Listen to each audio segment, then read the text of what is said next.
it can attract certain types of forces to your body which you may not be able to handle.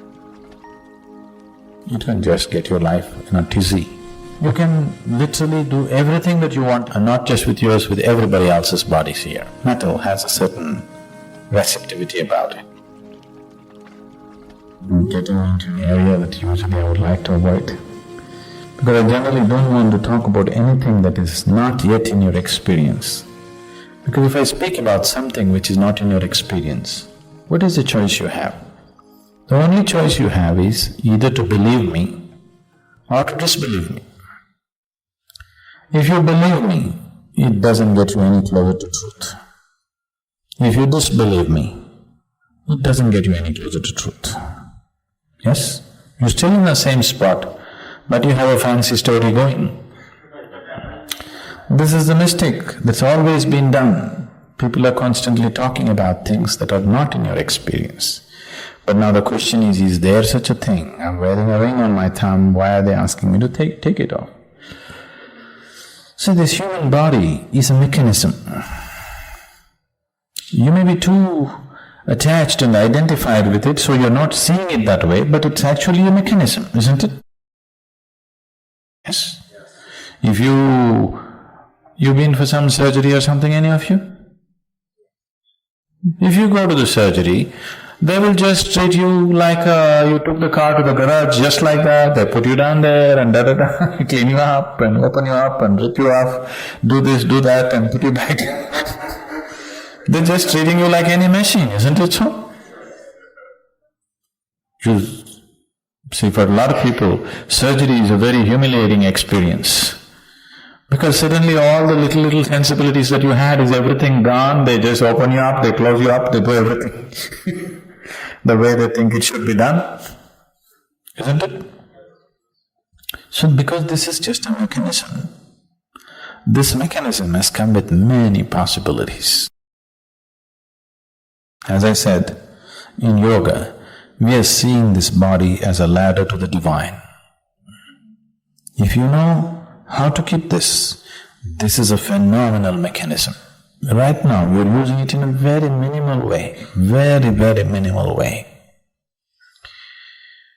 This is an airplane, but you have chosen to drive it, you know. When you choose to drive your airplane, you start driving and there's two damn things.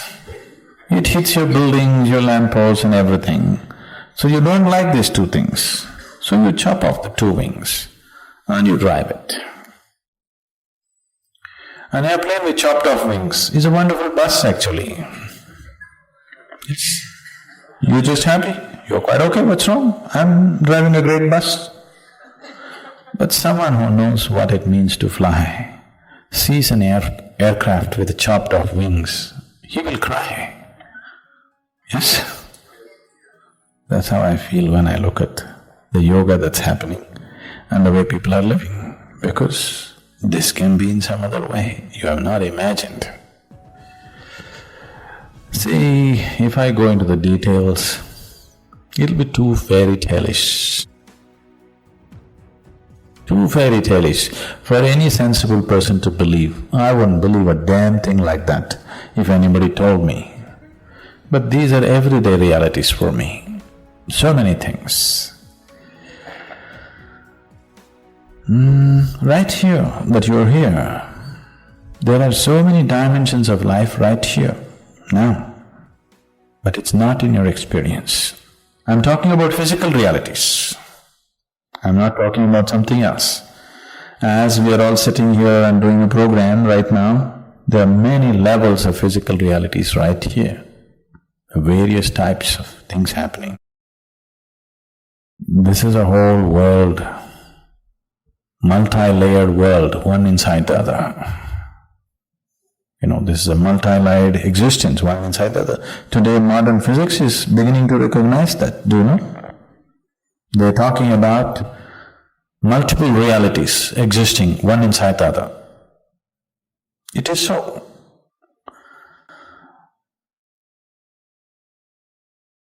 occult is just like technology. Whatever we thought is impossible few years ago has become a reality, isn't it today? Just like that, occult is another dimension of technology, but still physical. It is still on the physical plane, but handling a different level of physicality, not physical as you know it. So, wearing a ring on your thumb, what would it do? It can attract certain types of forces to your body which you may not be able to handle. Just get your life in a tizzy. If you happen to go to certain places, if you attract certain types of forces, it can get your whole life into a bad tizzy. Because the moment you wear metal on your thumb, they all assume that you want them. So, if you attach an antenna from your brain up, every damn radio station that's going on in California, you have to bear with it. Now, if you don't want to hear all this, you have to pull off the antenna, isn't it? This is just like that. Metal has a certain receptivity about it, a certain impact about it. So, it is used in certain ways. So, it was always fixed that you must wear a ring upon your ring finger, everywhere in the world. This was fixed as ring finger. You think it's by accident? It is not by accident. This ring finger, from here to here, the whole physical universe is right here. This is like the mouse of your computer. If you just do this from here to here, you can take yourself from one dimension to another, you can literally do everything that you want in this body just with your ring finger. And not just with yours, with everybody else's bodies here. You can do what you want just with your ring finger. There's a whole science in yoga about the ring finger. The ring finger is considered as the key to everything that you are. So, fixing a ring on the ring finger became important because that's a simple way of ensuring the stability of the system. If you put any metal on the ring finger, the system remains very stable. You put it somewhere else, somewhere else, somewhere else. Today, anywhere you can poke, people are putting metal. It will do its own things. It has its own impact. It's not a deciding factor like that. One can wear all these things and still be reasonably okay. But it is like you can make your car totally flat like a wall and drive it. You can still drive it. It just consumes 2 times more gas than if it is properly shaped, isn't it? The same thing. You can go like this and walk through everything, but it is just you'll simply exhaust yourself through the process of life. Rather than going through it joyfully, effortlessly, you will just exhaust yourself by doing wrong things, that's all. Everybody gets to live, but not with the same ease, isn't it? Isn't it so? Simply because unless you do the right things do not happen to you in this world. Inside, outside, many dimensions, it doesn't matter what. Unless you do the right things will not happen to you. That's the way it is.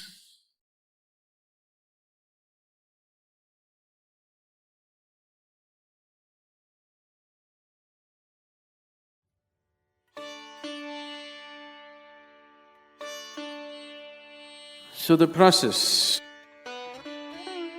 of what you call as spiritual is not a psychological process.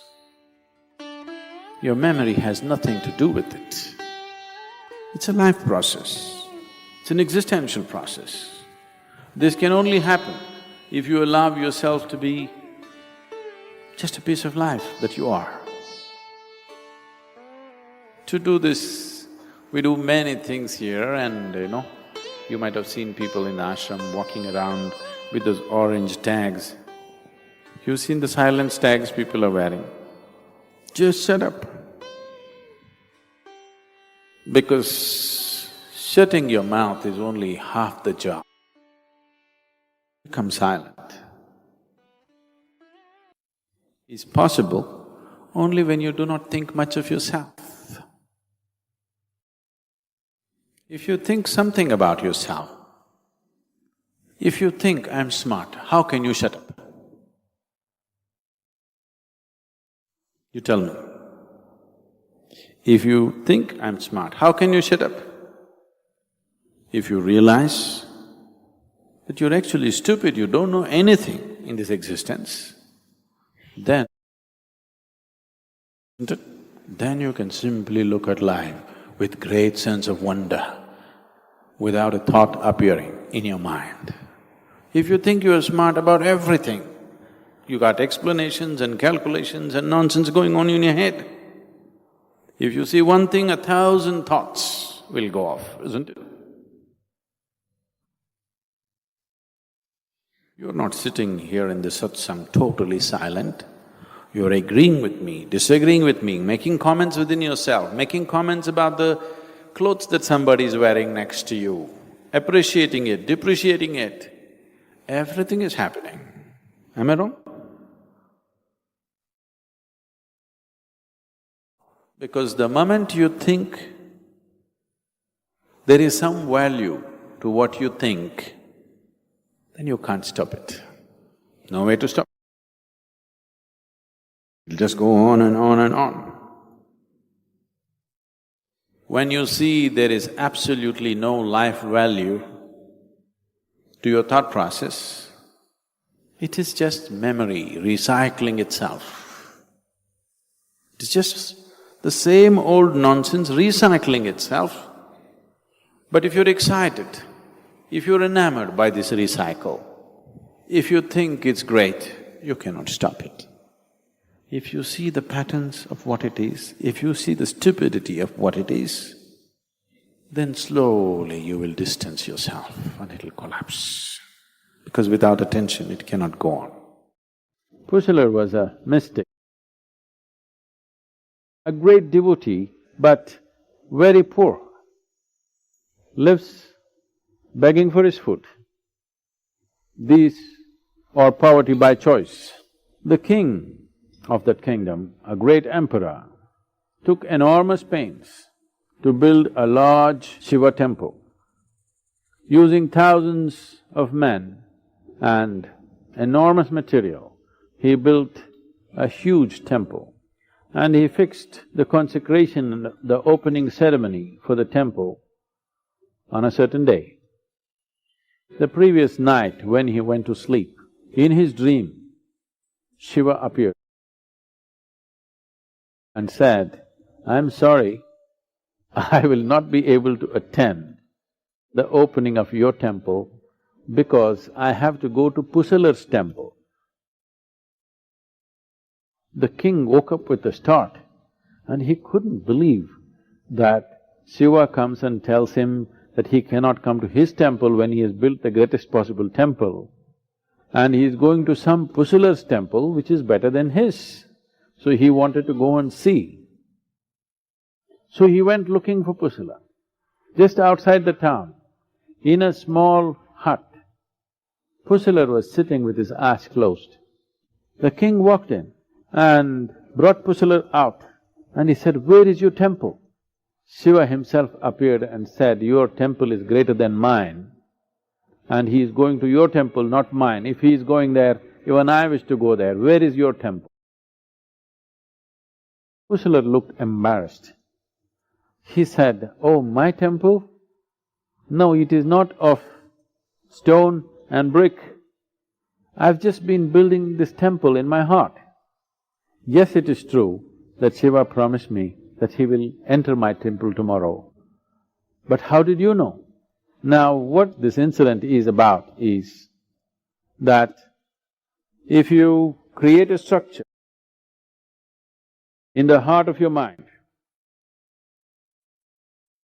and empower it with your energies, or even better, if you empower it with the fundamental consciousness which makes you alive, then it is more real than temples of stone, what you build with stone and brick, what the physical realities that we're building around us, it's far more real than that.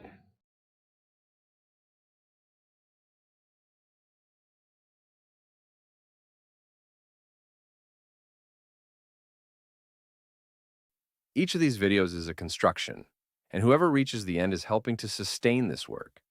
If this content resonated with you, leave a comment, share it, subscribe, and of course, give it a like. Also, take a look at the links in the description. There are more paths for you to explore. Thanks a lot, big hug, and see you in the next video.